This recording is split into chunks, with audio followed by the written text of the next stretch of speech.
Agradezco a todas las comunidades indígenas, afros, campesinas, que nos han acompañado en el día de hoy, la gobernadora que estuvo aquí presente escuchando, el alcalde del municipio de Albania, Néstor Alfonso Sáenz y su familia, a la autoridad guayú territorial, Aura Vidalina Robles Gutiérrez, a sus hijos, a los miembros del gobierno nacional, los medios de comunicación que aquí nos acompañan.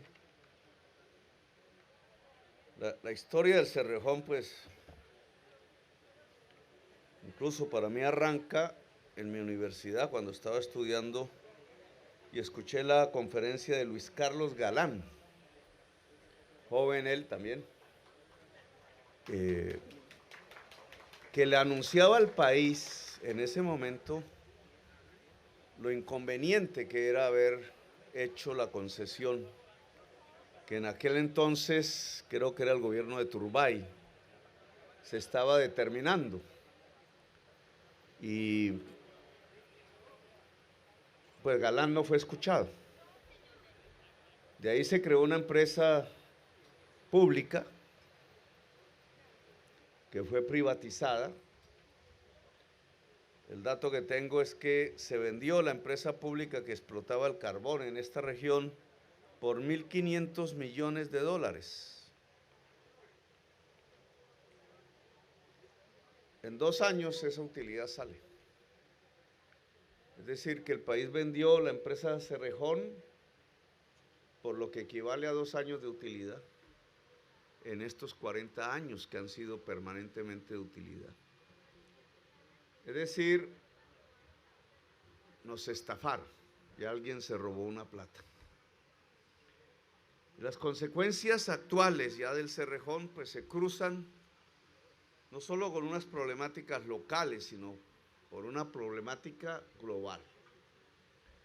Cuando Galán hacía sus debates parlamentarios sobre la inconveniencia de entregar esta licencia, no existía un término que hoy es fundamental para entender el problema, la crisis climática.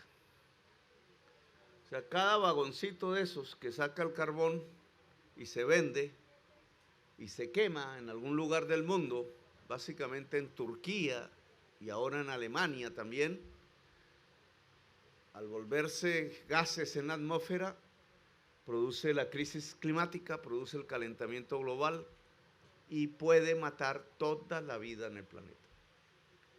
De hecho, la ciencia ha dicho que si sacásemos todo el carbón que hay debajo de este suelo y se quemase, se acaba la humanidad. El planeta no volvería a ser lo que nosotros hemos visto. Luego, aquí hay un problema incluso de seguridad humana, que los propietarios del Cerrejón deberían discutir, porque los propietarios del Cerrejón son miles de ciudadanos suizos. Y es en Suiza en donde parte de este debate debería darse. Y ustedes deberían organizarse autónomamente para que el gobierno nacional les ayudase a hacer una actividad en Suiza, hablando cantón por cantón en los medios de comunicación. La embajada colombiana se pondría en ese empeño.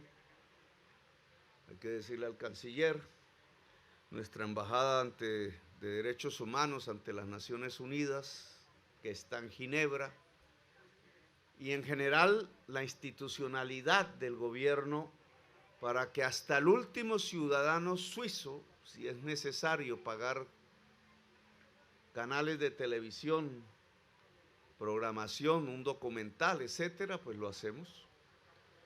Porque yo estoy absolutamente convencido, por la conciencia que hoy existe en buena parte de la ciudadanía europea, que no le permitiría a una empresa que es de su propiedad hacer las cosas que se han realizado, se vienen realizando, se están planificando hacer en este territorio.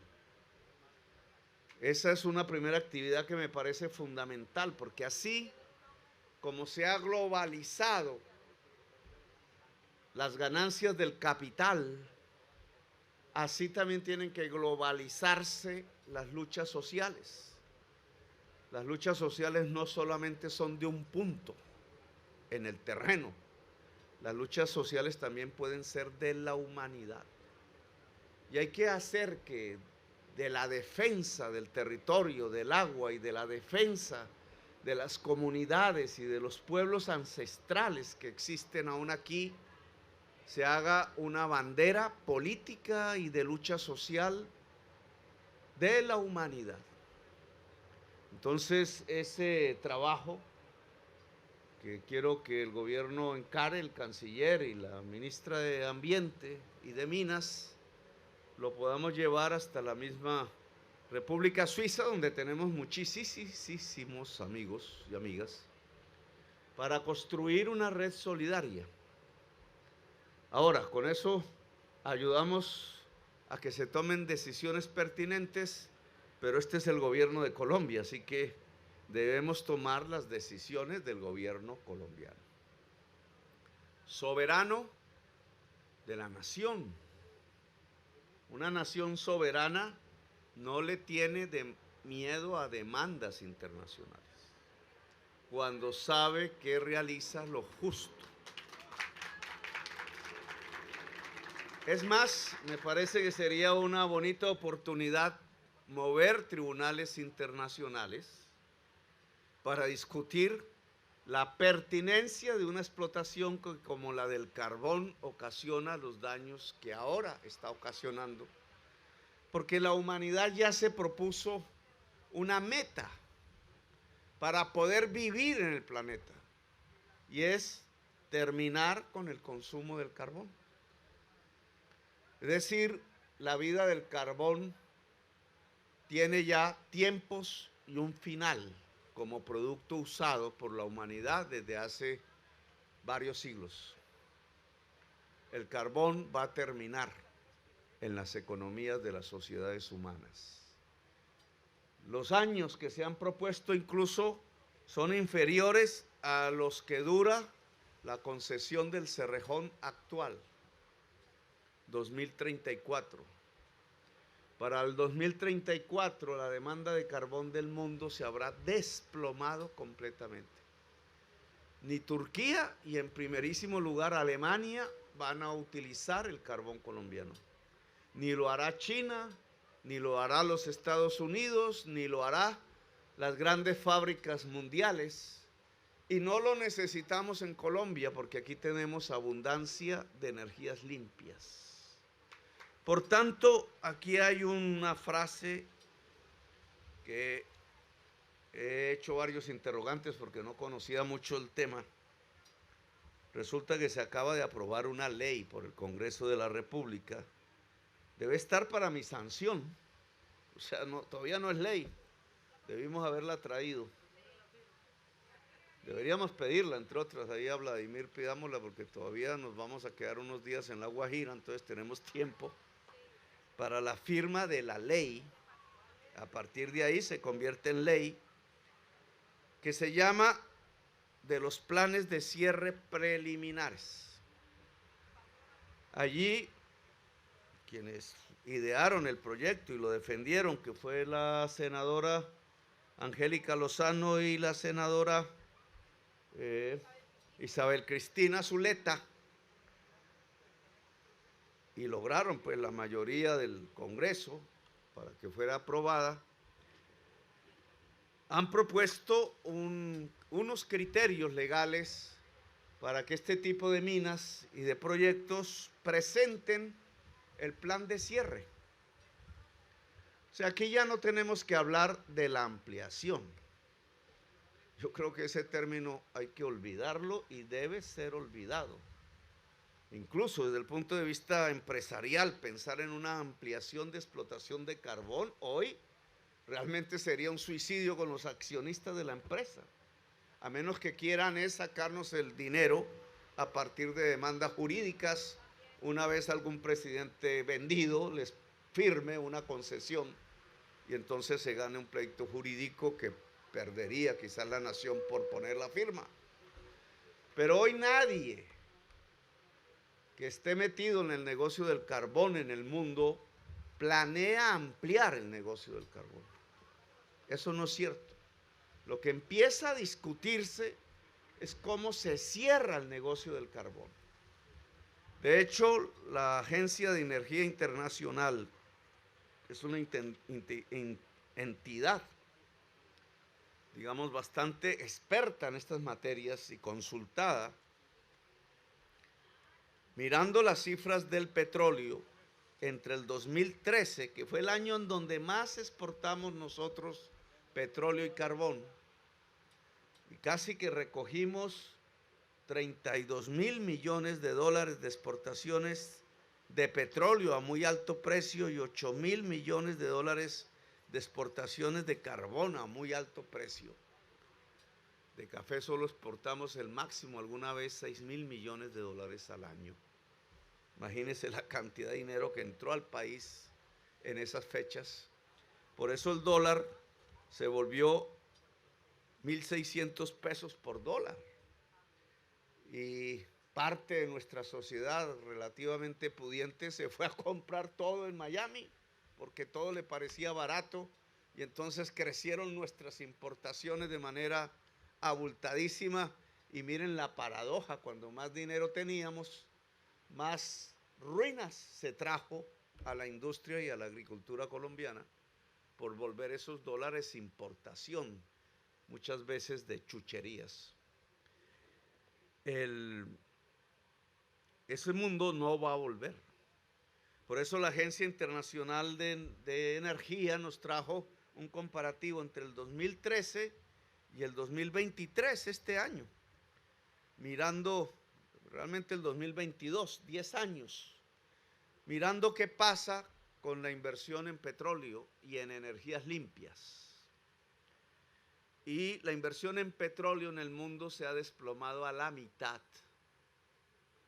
Y las energías limpias, que en el 2013 eran una décima parte de lo que se invertía en petróleo, se han triplicado. Y hoy en todo el mundo hay más inversión por energías limpias que en petróleo. Claro, cuando yo digo esto en Bogotá y lo pongo en mis palabras, entonces dicen: Petro está loco, nos va a llevar a un suicidio económico, es lo que dicen los mal llamados expertos que viven del petróleo. Y entonces no le cuentan a la sociedad que es que el sueldito lo sacan de ahí. Y entonces, claro, están preocupados que un presidente diga que ese mundo se va a acabar. Pero ese mundo se va a acabar. Si en 10 años se desplomó a la mitad la inversión internacional en petróleo en todo el mundo, pues ¿qué va a pasar dentro de 10 años? Es una proyección en donde vamos a estar vivos, todavía no nos vamos a volver tan viejos en 10 años.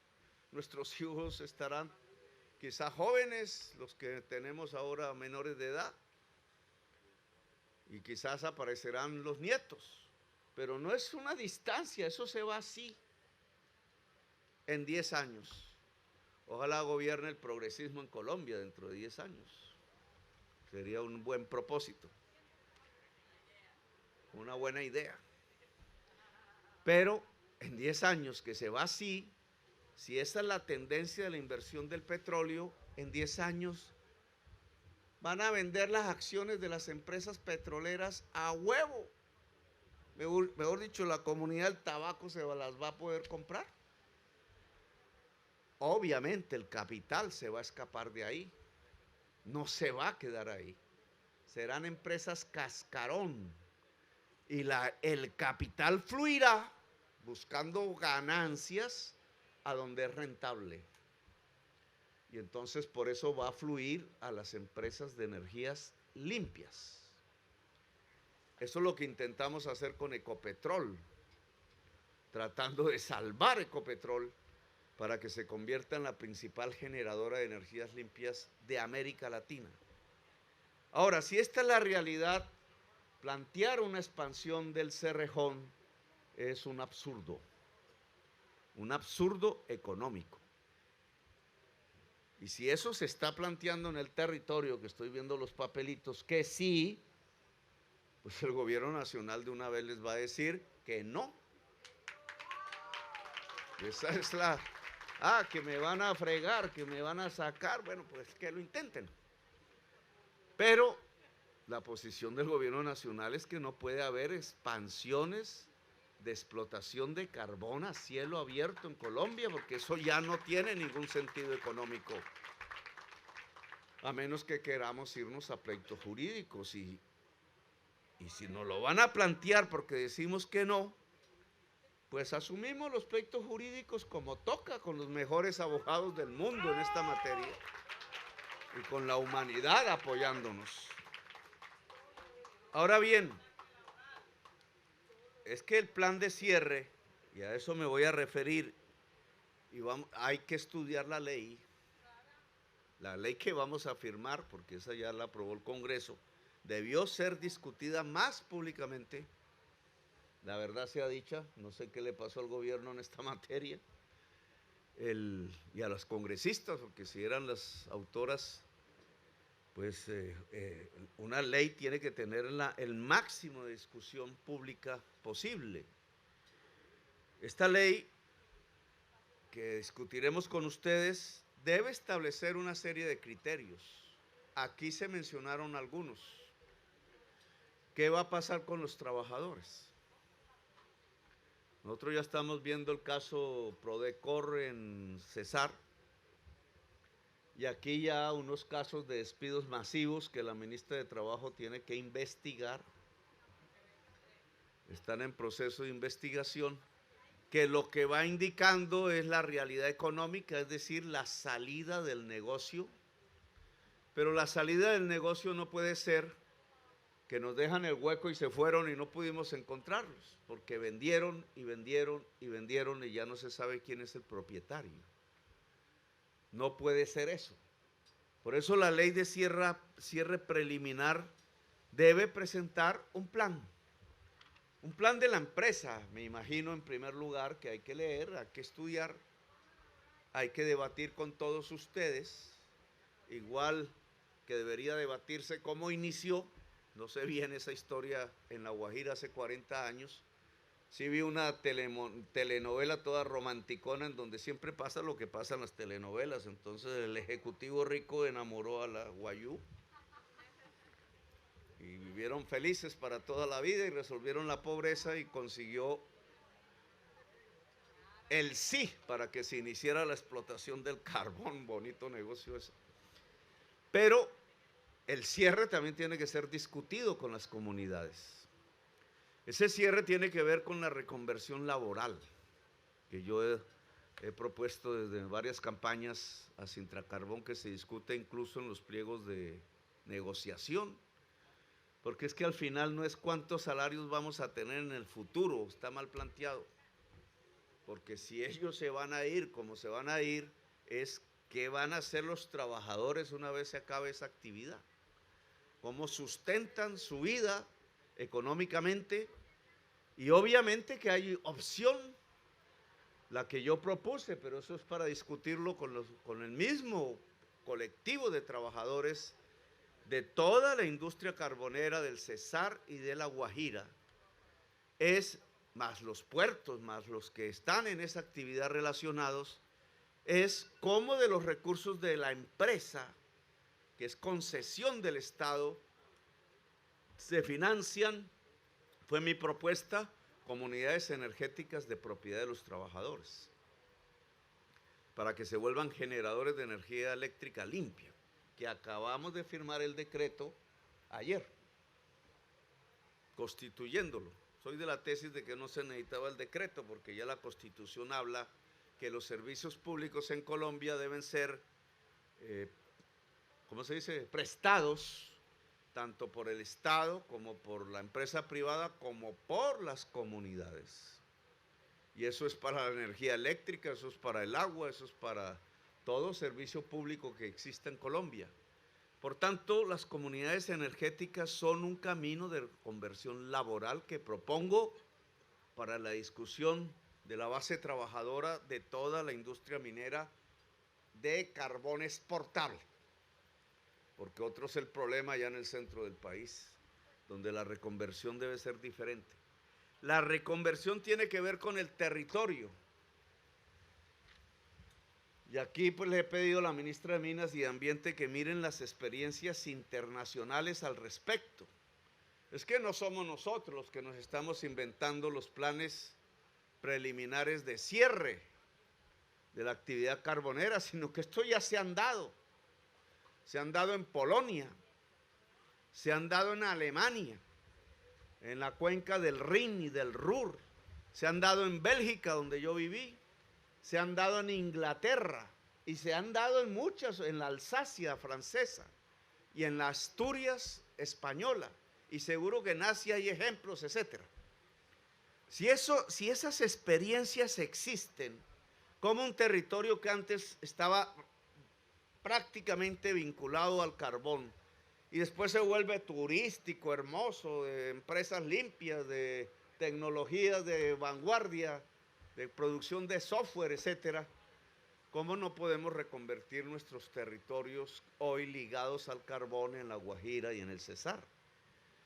Aún con esa ayuda internacional, que no es de dinero, aunque podría ser, sino que es sobre todo de la experiencia vivida, de los errores cometidos, de los aciertos, para no cometer los errores en Colombia, es que ya deberíamos estar intentando, y la primera zona de reconversión territorial debería ser la zona Prodeco en el Cesar, El Paso se llama el municipio, es una zona más amplia que el municipio, debería ser el primer ejemplo que este gobierno le muestra a Colombia como el camino a seguir para las demás zonas carboneras que paulatinamente se irán cerrando por la realidad del mundo, no porque lo ordenó el gobierno, ojo medios, no es que Petro decretó el fin del carbón, es que la humanidad decretó el fin del carbón.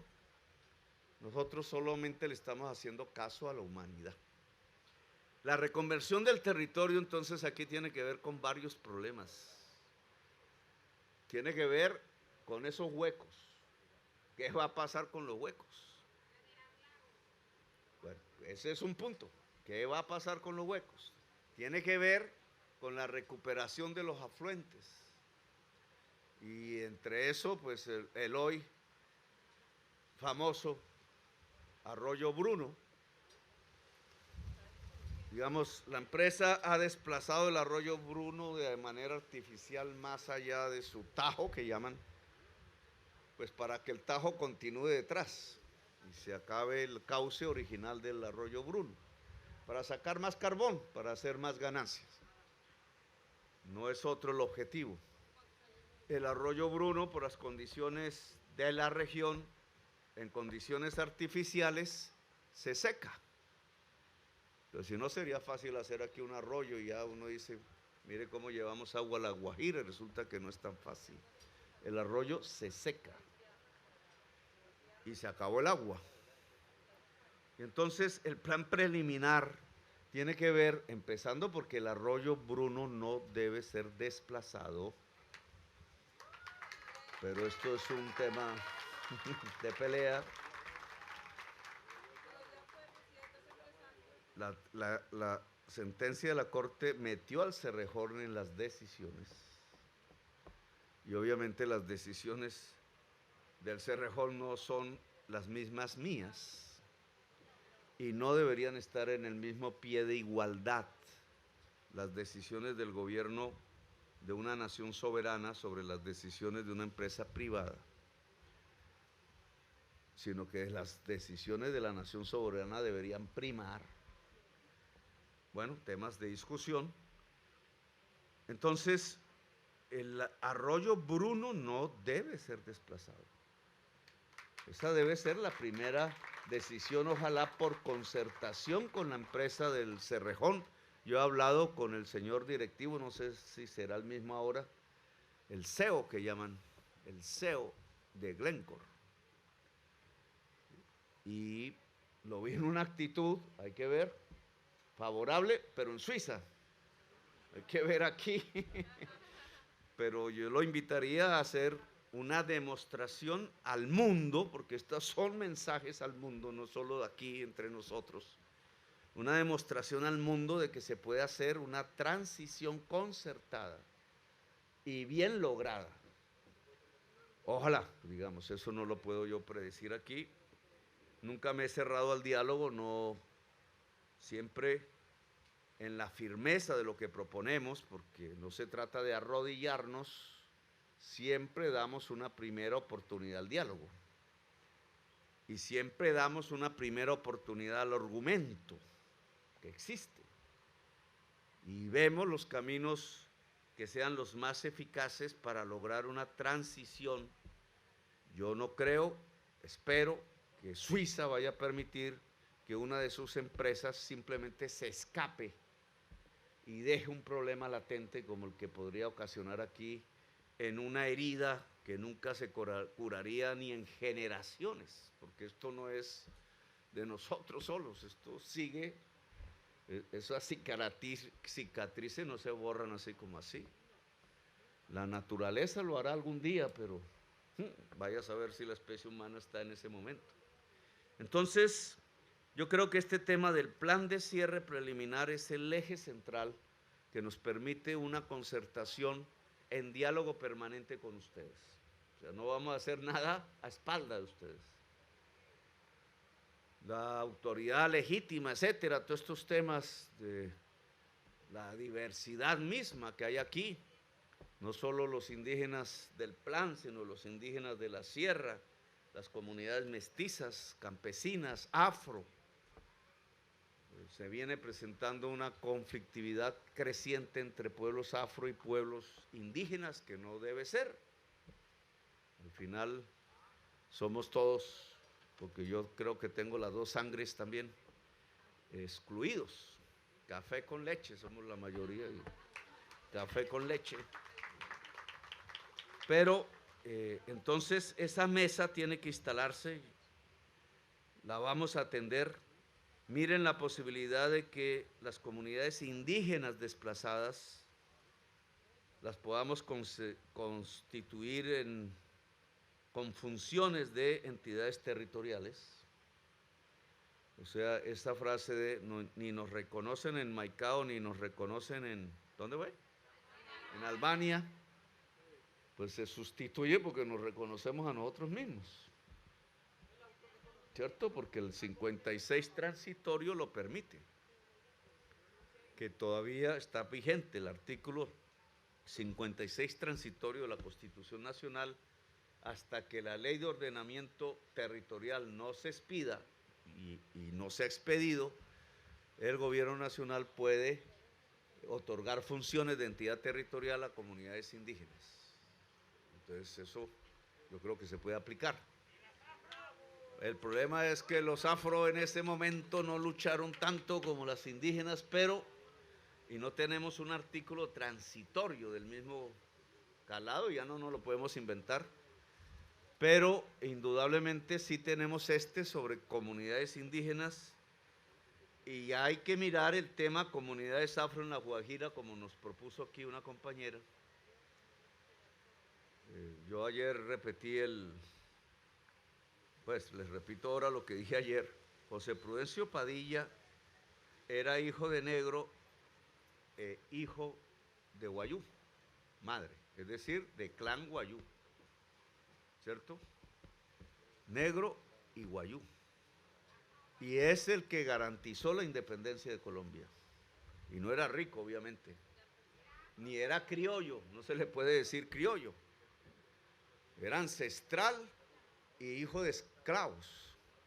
Entonces, la realidad desde el inicio de la República muestra una Guajira que tiene comunidades afro y comunidades guayú, y que tienen que convivir, porque ya lo que hay aquí ya son los nietos, los bisnietos, etcétera, y ya quien dice que no es de La Guajira.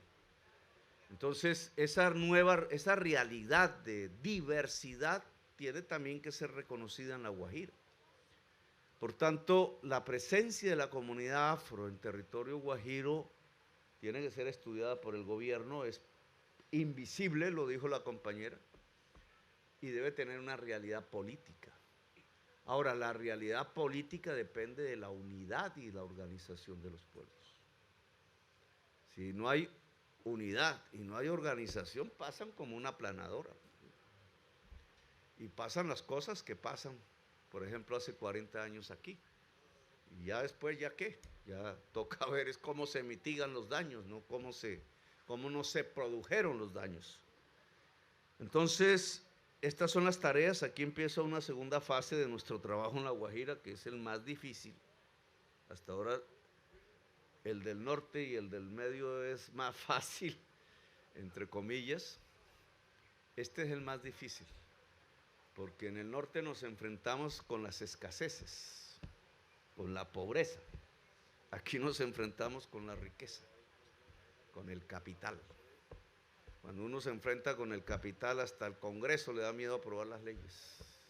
Y los jefes de los partidos se juntan para decir que van a detener a Petro. Pero lo que está funcionando es la billetera, porque la política en Colombia se ha arrodillado al billete, sea el ilegal, sea el legal. Y ahora tiene que ver si la política de Colombia le responde al pueblo, que es el cambio que nosotros proponemos. Gracias, muy amable por haberme escuchado.